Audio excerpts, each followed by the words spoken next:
The storm raged behind them, howling like a wounded beast as Daniel guided Silara toward the abandoned cave he had scouted earlier.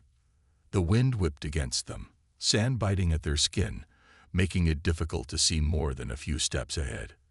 Silara leaned against him for support, her body still weak from the blood loss. For a queen, she was surprisingly silent, though her golden eyes remained sharp, scanning their surroundings. Daniel glanced down at her. She was proud. That much was clear. Even injured, she refused to complain. He had met warriors before, soldiers hardened by war, but she was different. She wasn't just a fighter, she was a ruler. As they reached the cave entrance, Daniel helped her inside. The moment they were under cover, she pulled away from him, standing on her own despite the pain. "I don't need your pity, human," she said, her voice firm but tired. Daniel let out a dry chuckle as he dropped his bag and started setting up a small fire. "Good. I don't have any to spare." Silara's expression flickered with something, perhaps amusement, or maybe curiosity. But she said nothing. Instead, she lowered herself onto a rock, pressing a hand against her side where the biofoam had sealed her wound. The fire crackled, casting soft shadows against the cave walls. Daniel pulled out a ration pack and took a bite, then tossed another toward Silara. She caught it but didn't open it. Instead, she studied it as if it were a puzzle. "This is human food." Daniel raised an eyebrow. "You'd rather starve." She sighed and carefully tore open the packet. The food was bland but nutritious, designed for survival, not taste. She ate in small bites, her posture still regal despite her weakened state. For a while, they sat in silence, the firelight flickering between them. The storm outside had grown stronger, the wind howling like distant screams. Finally, Silara spoke. "You never answered my question." Daniel looked up from his food. "Which one?" "Why did you help me?" She fixed him with a steady gaze. "Humans and Xyliths are not allies. You had no reason to save me." Daniel exhaled slowly, leaning back against the cave wall. "I didn't do it for a reason." She frowned. "That makes no sense." "It does to me." He tossed a small rock into the fire, watching the embers glow. "You were dying. I couldn't just walk away." Silara tilted her head slightly, as if trying to decipher him. "That is illogical." Daniel smirked. "Maybe to you." She hesitated, then spoke again, her voice softer this time. "Where are you from?" "Human." Daniel blinked. He hadn't expected her to ask about him. "Earth. But I've spent more time on ships than on planets." "A wanderer." Silara nodded knowingly. "I should have guessed." Daniel chuckled. "Yeah. What gave it away?" "The way you carry yourself." She gestured at him with a slight tilt of her chin. "Like a man with no home." Daniel fell silent. She wasn't wrong. He had once been part of a crew, a team. But that life was gone now. He had spent the last few years traveling from one place to another, never staying long enough to belong anywhere. "And you?" he asked, shifting the conversation. "What were you doing on this planet?" For the first time, Silara's gaze flickered with something he hadn't seen before: hesitation. "A mistake," she said finally. "One that nearly cost me my life." Daniel waited, giving her space to continue. After a moment, she exhaled. "There was a coup. Assassins sent by my own court. They thought they had won when my ship was shot down." Daniel frowned. "So you were running?" "No." Her voice was firm. "I was fighting. But even queens are not invincible." Daniel studied her for a moment. A ruler betrayed by her own people, forced into hiding. He could only imagine how much that had cost her. "Well," he said after a moment, "you're not dead yet." Silara let out a breath that was almost a laugh. "No, thanks to you." Daniel shrugged. "I wouldn't start calling me a hero just yet." She regarded him for a long moment, then asked, "What will you do when the storm passes?" Daniel leaned his head back against the wall, staring at the rocky ceiling. Find a way off this planet. And then, he hesitated. He didn't have an answer. Scifi watched him carefully, as if seeing something in him that he hadn't even admitted to himself. The fire crackled between them. Outside, the storm raged on, but inside the cave, two strangers, two survivors, sat in quiet understanding. For now, that was enough. The storm outside had finally begun to settle, the howling winds fading into a distant whisper. Inside the cave, the warmth of the fire kept the cold at bay, but an unspoken tension hung between Daniel and Scifi. The silence stretched on, broken only by the occasional crackling of burning wood. Daniel sat with his back against the cave wall, arms crossed, staring at the dim embers. Scifi, despite her wounds, sat tall and composed, her golden eyes watching him with quiet curiosity. She had asked him a question before. What would he do after leaving this planet? He still didn't have an answer. Finally, she spoke. You do not have a home, do you? Daniel smirked slightly. You're the second person to tell me that today. Scifi tilted her head. And yet you saved a queen's life, even though you had no reason to. He let out a slow breath, looking at her. Does everything need a reason? She thought for a moment before replying. For my people, yes. Every action must have purpose. Daniel shook his head, half smiling. That sounds exhausting. Scifi gave him a sharp look, but instead of being offended, she seemed thoughtful. Daniel stretched his legs out, glancing toward the mouth of the cave. The storm had left a thick layer of sand outside. It would take time before he could move freely again. And until then, he was stuck here, with her. He turned back to her. You still haven't told me why your people turned against you. Scifi's gaze hardened slightly. She looked at the fire for a long moment before answering. Because I refuse to be controlled. Daniel raised an eyebrow. Sounds like a bad reason to want you dead. She exhaled. My empire is vast, but it is old. The noble houses have ruled alongside the throne for generations. They believe power should remain in their hands. But she hesitated, as if choosing her words carefully. I wanted to change things. Daniel studied her expression. There was a weight in her words, something deeper than just a political struggle. And they didn't like that. Scifi's lips pressed into a thin line. No. They saw me as a threat. So they tried to remove me. Daniel let out a slow breath. Betrayed by your own people. He shook his head. That's rough. She turned her gaze toward him. And you? What happened to you, human? Daniel hesitated. He wasn't used to talking about himself. I was a soldier, he admitted finally. A long time ago. Scifi's eyes narrowed slightly. A warrior. He chuckled. Not exactly. More like a survivor. She waited, clearly expecting more. Daniel ran a hand through his short, dust-covered hair. My crew, they were the closest thing I had to a family. We took jobs, traveled across systems, always looking for the next big opportunity. He exhaled. Until one day, we took a job we shouldn't have. Scifi listened in silence. We were ambushed, he continued, voice quieter now. Only a few of us made it out, and even then, it wasn't enough. Scifi didn't press him, but her gaze remained steady. Daniel forced a smile. So yeah, I guess you could say I don't have a home. For a while, neither of them spoke. Then, Scifi did something unexpected. She reached forward and placed 2 fingers against her chest, just above her heart, then touched the center of her forehead.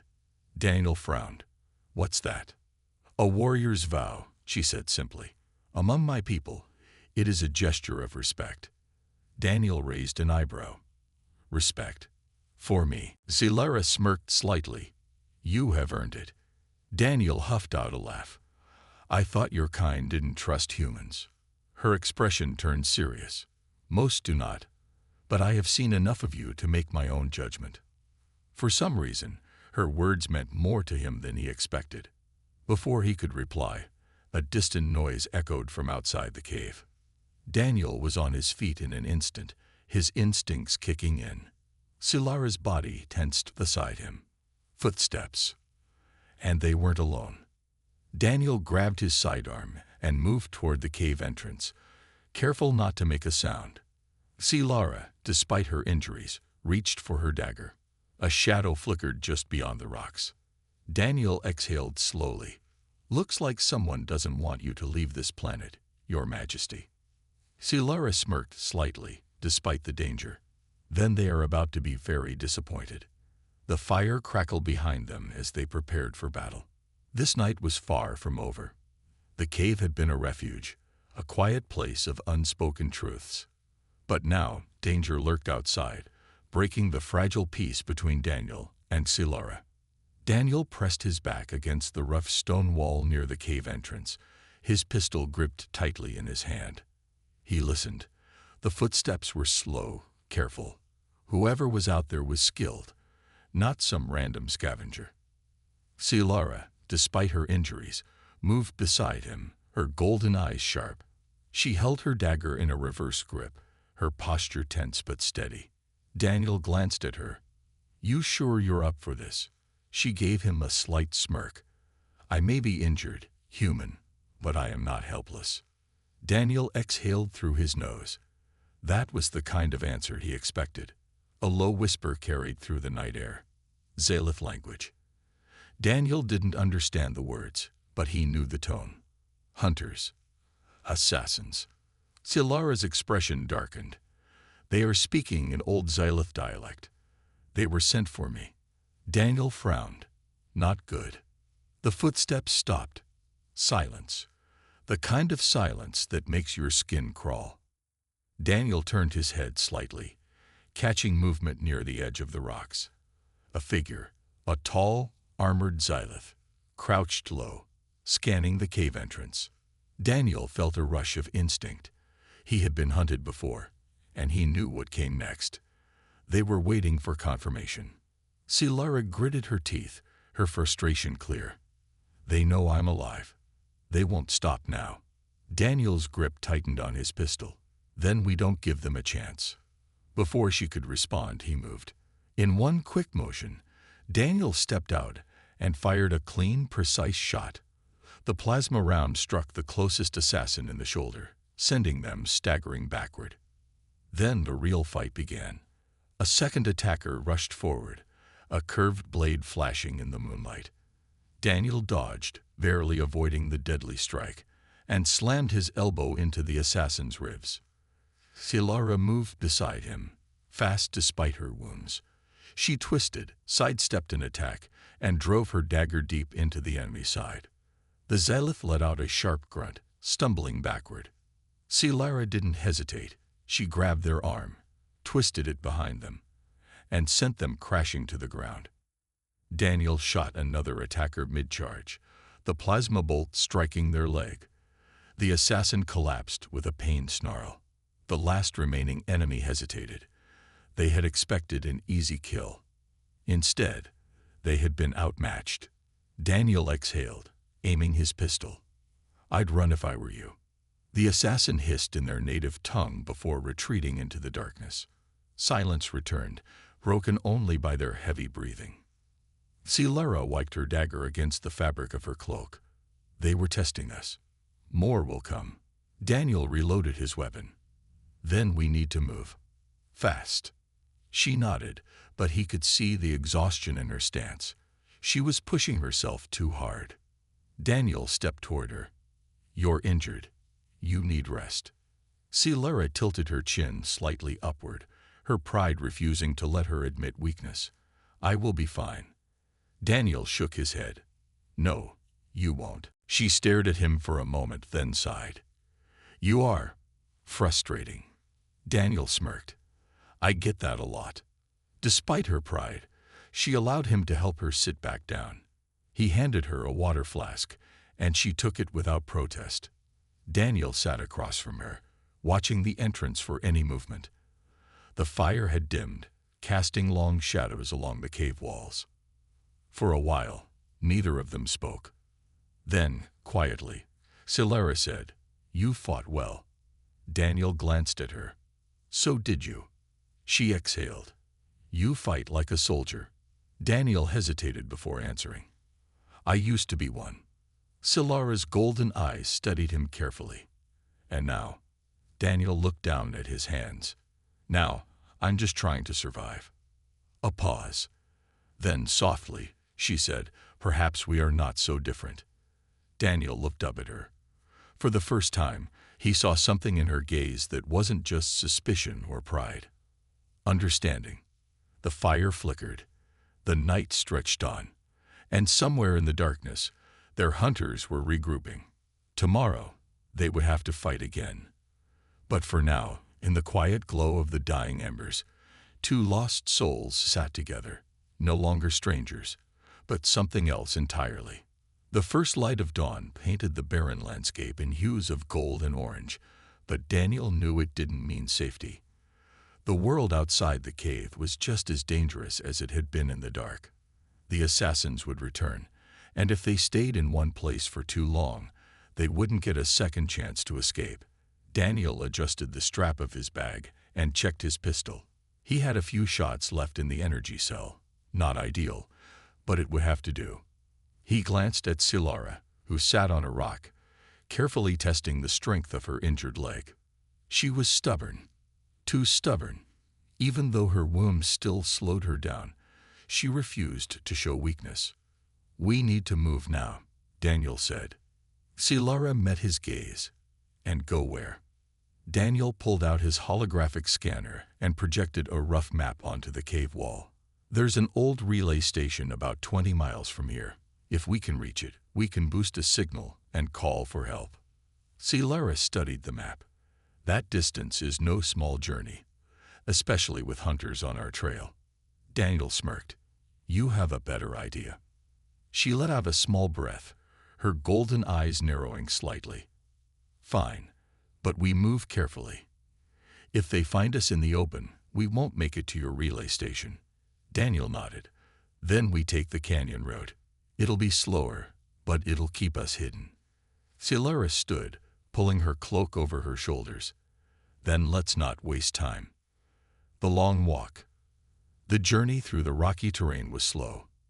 Silara walked with steady determination, but Daniel noticed the slight tension in her movements. She was still in pain, even if she refused to admit it. They spoke little as they traveled. Every sound, every shift of the wind, felt like a warning. Hours passed. Daniel kept his pistol ready, scanning the cliffs and ridges for any sign of movement. Silara suddenly stopped, raising a hand. Daniel froze. "What?" She pointed toward a distant ridge, where a dark silhouette stood against the sky. Daniel's stomach twisted. "They found us." The chase begins. A sharp whistle echoed through the canyon. Daniel's heart pounded. It was a signal. Within seconds, more figures appeared, moving fast. "Run," Silara commanded. Daniel didn't hesitate. They sprinted down the rocky path, dust and loose stones kicking up beneath their feet.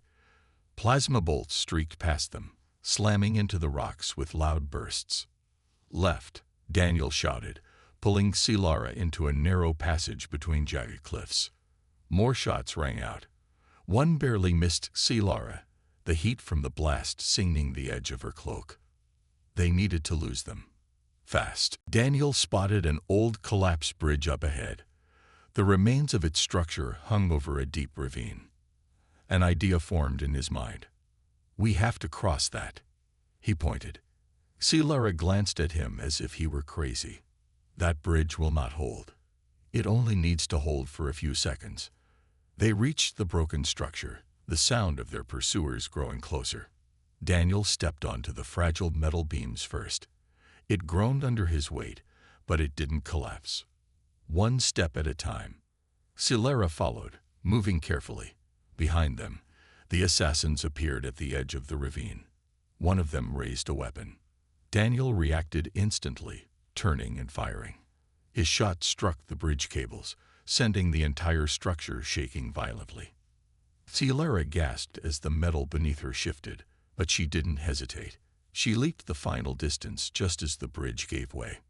Daniel lunged forward, barely making it to the edge before the bridge snapped and fell into the ravine below. The assassins skidded to a stop at the edge, watching as their only path crumbled into nothingness. Daniel exhaled heavily. That was close. Scifi, catching her breath, glanced at him. Reckless. He grinned. Effective. The final stretch. They didn't stop running until the relay station came into view. A small structure, rusted and half-buried in the sand. Daniel quickly moved to the controls, wiping dust from the console. The power cells were nearly drained, but they might have just enough to send a distress call. Scifi stood guard, watching the horizon. Hurry, human. They will find another way across.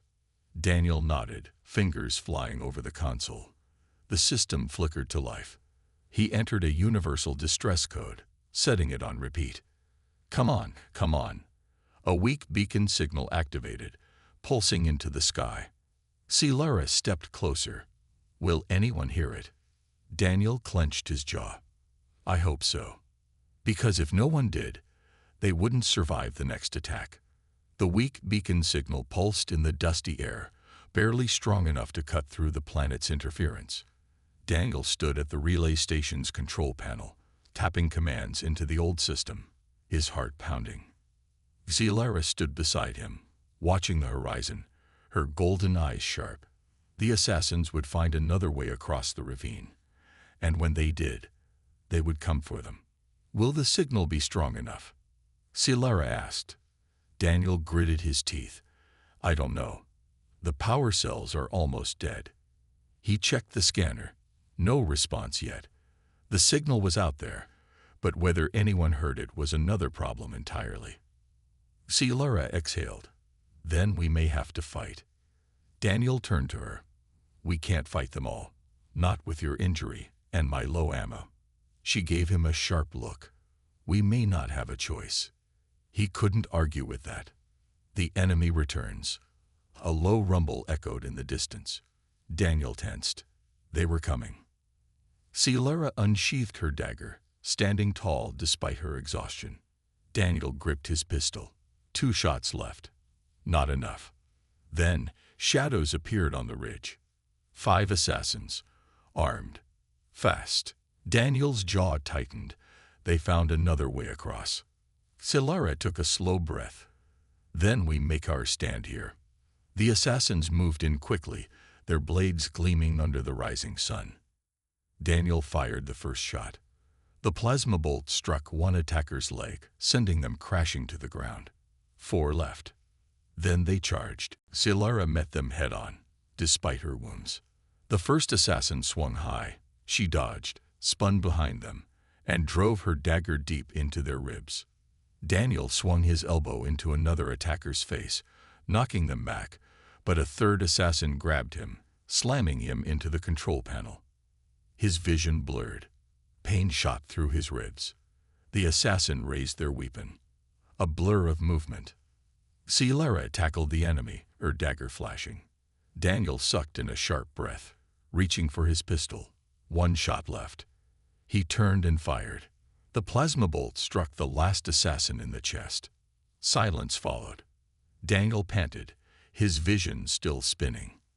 Scifi stood beside him, her dagger dripping with enemy blood. They had won. For now. The final hope. Daniel leaned against the console, pressing a hand to his ribs. We can't keep doing this. Scifi wiped her blade on her cloak. We won't have to. He frowned. What do you mean? She gestured to the sky. Daniel followed her gaze, a faint flicker of light, growing brighter. His scanner beeped. A ship. Someone had heard the signal. A voice crackled over the comm unit. Unknown distress beacon. This is the starship Valiant.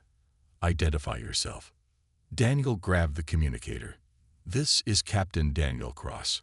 I have a priority rescue request. Hostile forces on my position. I repeat, we need extraction. Now. A pause. Then, hold tight, Captain.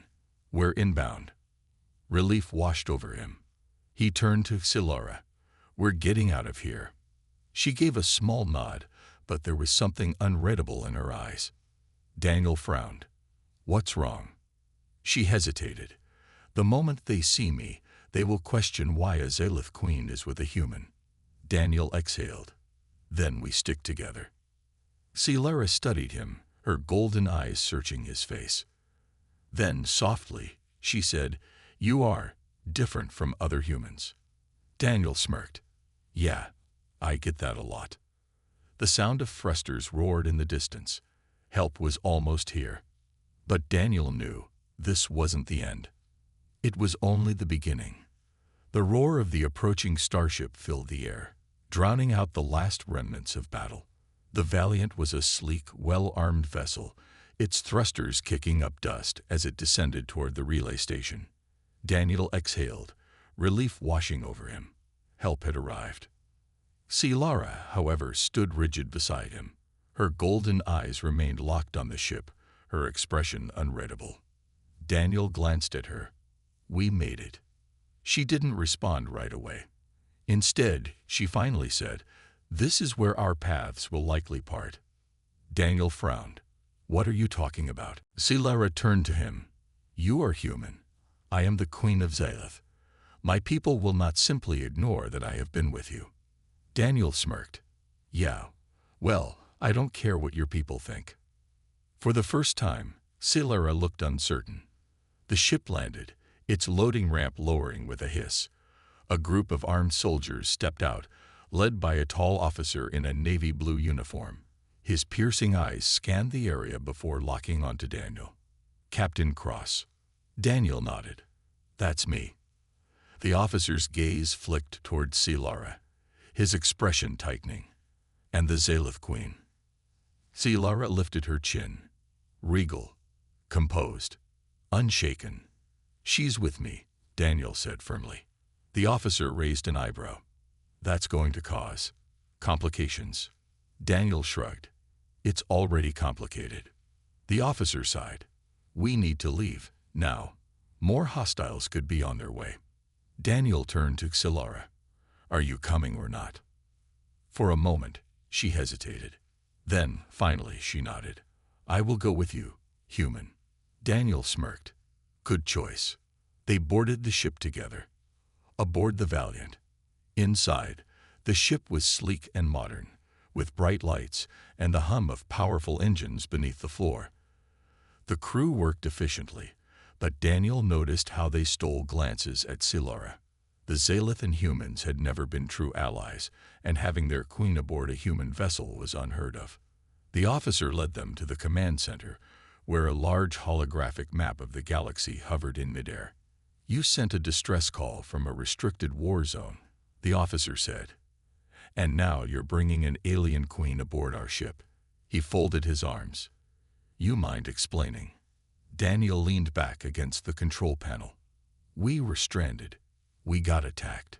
We survived." He glanced at Silora. "Together." The officer frowned. "And what exactly is the Queen's plan now?" Silora stepped forward.